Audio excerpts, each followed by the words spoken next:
छत्तीसगढ़ में दो बड़े सड़क हादसे हुए। पहली घटना महासमुंद की है। यहाँ सब्जी मंडी से लौट रहे 72 साल के दिव्यांग बुजुर्ग अपनी स्कूटी से जा रहे थे।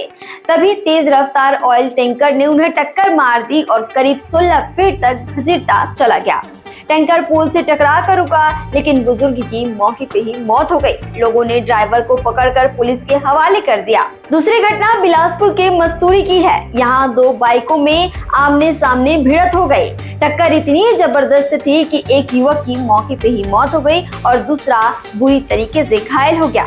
इस हादसे के बाद गुस्साए लोगों ने सड़क पर चक्का जाम कर दिया।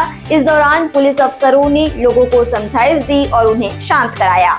बॉडी को पंचनामा और पोस्टमार्टम के बाद परिजनों को सौंप दिया गया। पुलिस मामले की जांच कर रही है। छत्तीसगढ़ से जुड़े और अपडेट्स के लिए आप देखते रहें वयम छत्तीसगढ़।